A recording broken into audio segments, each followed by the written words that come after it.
Olá pessoal, tudo bem com vocês? Eu espero que sim. No vídeo de hoje a gente vai falar sobre os desafios de se cultivar suculenta na primavera e no verão, tá? A gente vai falar sobre coisas que a gente tem que evitar, coisas positivas, tá? Para a gente poder ter o nosso cultivo aí com mais tranquilidade, com mais sucesso. Se você gostou desse tema, dê lá seu joinha, se inscreva no canal, comenta, compartilha com quem gosta desse tipo de conteúdo, tá? Dê sua dica também, fala aí nos comentários, eu respondo todos com muito prazer, tá? Vocês estão no Jardim das Suculentas com a Cida do Vale. Bora lá pro vídeo?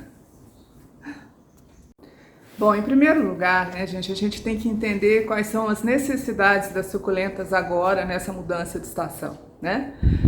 Como a grande maioria, pelo menos aqui que a gente cultiva, né, saem da dormência, né, as equevérias, a maioria das plantas agora, das suculentas saem da dormência, a necessidade dessas plantas muda. Muda como?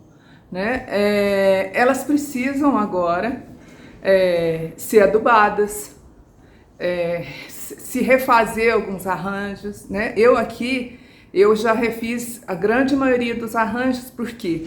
Porque elas vão começar a crescer, né? Então elas vão precisar de espaço, então você tem que adequar essas necessidades, né? E não só a adubação, a multiplicação, agora é hora de cortar as cabeças, né? Fazer decapitação das plantas e fazer a multiplicação, porque elas vão brotar com muito mais facilidade. Então esse é um fator muito positivo da primavera e do verão, é onde você multiplica suas plantas com muito mais facilidade e isso é muito bom, né? Porque a gente vê elas crescer muito mais rápido. Então, recapitulando essa parte, então é hora de fazer a adubação, tá? Essa adubação, o ideal é que seja feita de 4 em 4 meses, de 6 em 6 meses. A suculenta não precisa de tanto adubo, então menos é mais, tá? Não precisa adubar muito a sua plantinha, porque quando você aduba muito, ela cresce muito, e se você não der a quantidade de sol necessária, essa planta vai estiolar. Então, toma muito cuidado com o adubo, tá? E uma outra coisa muito importante também, né? Quando a gente faz essa decapitação, a gente tem que proteger esse tronco, né? Evitar que ele tome chuva, porque ele pode ter uma podridão e você pode perder esse tronco.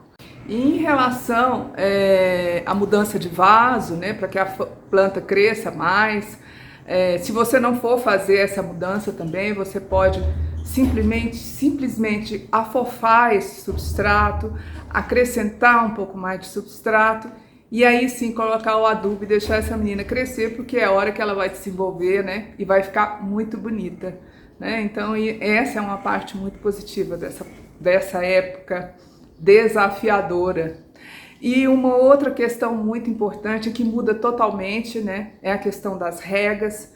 A gente tem que mudar o nosso regime de rega agora, né? Quando que a gente tem que regar a suculenta? De preferência, agora que o sol está muito quente, de preferência para dar água para suas suculentas no período da tardezinha à noite, tá? Espera dar uma refrescada e aí sim você dá água para sua planta, tá? E só dá água de preferência, tá, gente? Cada um faz aquilo que acha melhor, mas essa é uma dica. Quando o substrato estiver bem seco. Se você cultiva no tempo, se a sua região chove muito, então essa é a época de você economizar água. Deixar que a natureza faça a parte dela, porque a chuva é uma maravilha para suculentas, né? Eu tenho aqui as minhas agora que estão protegidas, mas eu deixo elas tomar chuva também. Mas as que estão tomando chuva, elas ficam muito mais viçosas, com brilho na folha, que é maravilhoso. Então, é uma época que a gente tem que regar, às vezes com mais frequência, se você tem um lugar protegido. Mas se você cultiva no tempo, o ideal é que você deixe mesmo de acordo com as chuvas, porque agora chove e chove bastante. Bom, agora a gente vai falar do sol, né? Essa coisa maravilhosa que a gente ama tanto quando a gente cultiva suculenta, porque a gente precisa de sol. No mínimo 4 horas de sol para se cultivar suculentas. Menos que isso, o que vai acontecer? A sua planta vai ficar mais fraca, você pode até cultivar, mas vai ser uma planta muito mais suscetível a pragas. É uma suculenta que não toma a quantidade de sol necessária, ela realmente fica muito mais fraca. E o que acontece com a planta que toma bastante sol? Ela realmente fica mais rija, mais forte, mais resistente. Então, suculenta precisa de sol. Mas agora, nesse período, a intensidade do sol muda de forma drasticamente.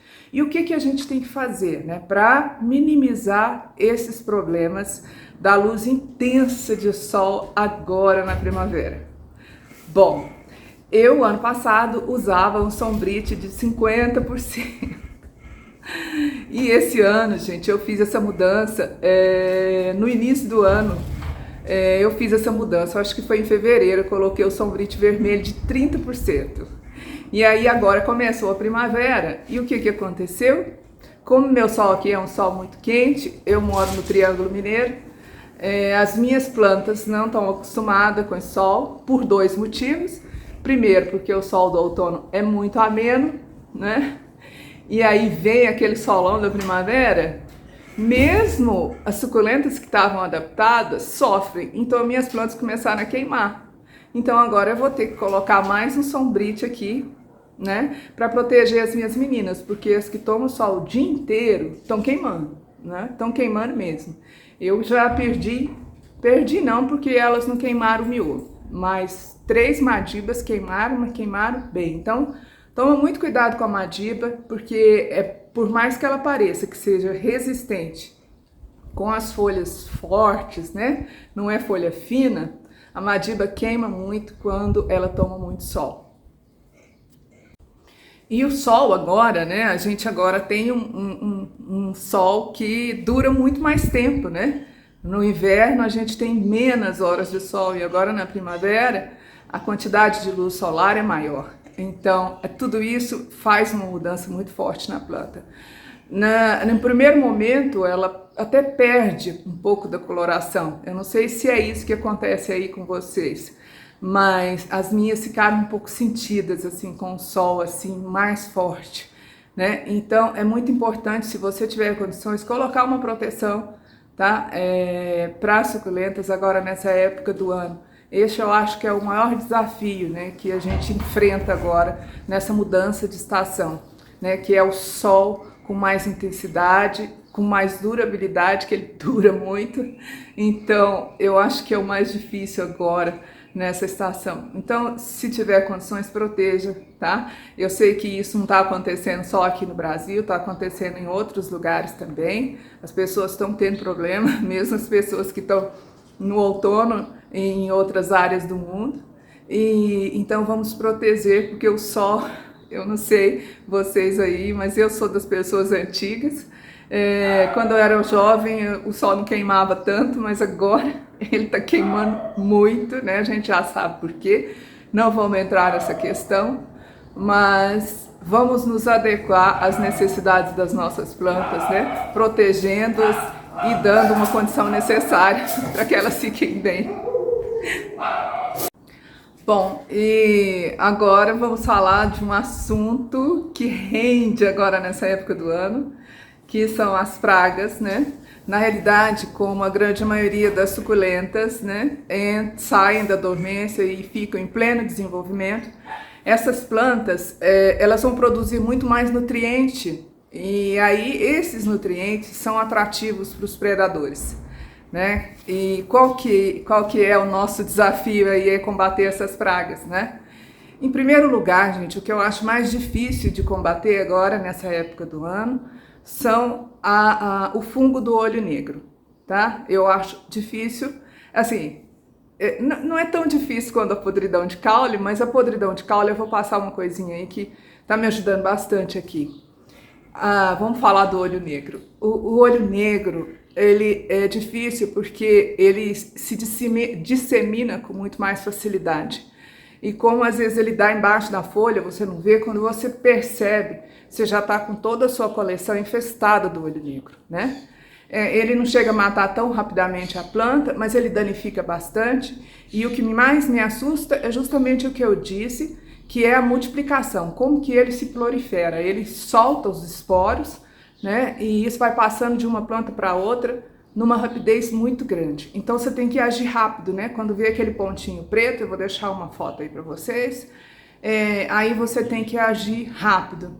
Como que eu faço aqui? Eu uso o sulfato de cobre, eu vou deixar uma foto para vocês aí, e agora que começa a primavera, eu faço essa aplicação uma vez por semana, tá? Eu não gosto muito de manchar minhas plantas não, mas agora não tem como, tá? E você fazendo a diluição certa, as manchinhas na próxima rega elas desaparecem, mas tem que ser feito, né? Para mim aqui, o que foi que agiu assim de forma que muito rápida e me ajudou no combate ao fungo do olho negro foi o sulfato de cobre.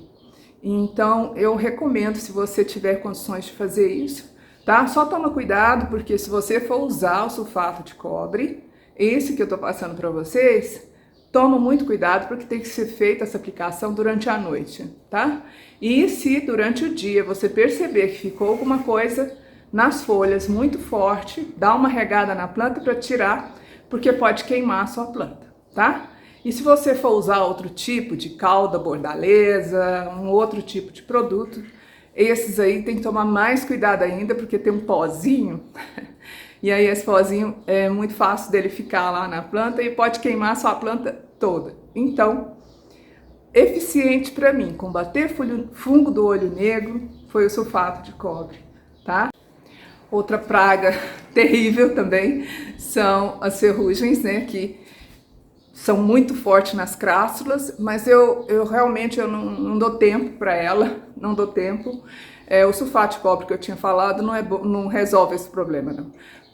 Para a ferrugem tem que ser algo mais efetivo. Na realidade, para a ferrugem eu já uso eu vou deixar aí a foto para vocês, e o que é mais efetivo. Tá? É um inseticida mesmo, eu não paro para pensar nisso não, porque já tentei outras coisas e realmente não resolveu. As crástulas sofrem muito, principalmente como elas tomam chuva, aí elas sofrem e é ruim, né, ver a plantinha sofrer. Mas essa aqui é a minha ajudante. Muitas vezes eu tenho que deixar ela lá dentro, que ela não deixa gravar vídeo, ela late muito. Essa aqui é a Fiona. Coisa linda. Eu tenho duas, tenho uma Shih Tzu também, eu vou mostrar para vocês depois. São as minhas companheiras. É lindo, né, gente? Voltando lá. Bom, eu agora quero passar para vocês uma dica que tem me ajudado muito sobre a podridão de caule. Muitas vezes o que acontece com a podridão de caule? Aqui no meu cultivo, além do que pode ser um fungnates, mas na grande maioria das vezes aqui é o calor excessivo, né? As plantas cozinham as raízes, né? E o que tem me ajudado aqui, gente, é a água oxigenada, tá? Quando eu vejo que uma plantinha tá assim meio estranha, eu faço a diluição de 1 litro de água, 4 colheres de sopa de água oxigenada 10 volumes. Não é a cremosa, tá? É a líquida. Eu vou deixar a fotinha aí para vocês, tá? Você coloca ali na água e rega a planta que você tá com risco ali. Eu já fiz isso, gente, em todas as plantas, tá? Em todas. Imagina, fiquei mais de 3 horas fazendo isso. Mas eu fiz, tá? Você pode também só borrifar nas folhas, tá? Mas isso tudo tem que ser feito à noite. Não faça durante o sol, porque pode queimar a sua planta. E para proteger mais ainda, né, com água oxigenada, você tem que repetir isso depois de 1 semana ou 15 dias, pelo menos no mínimo 2 vezes, tá? É o que ajuda bastante a gente não perder tantas plantas agora. Por quê?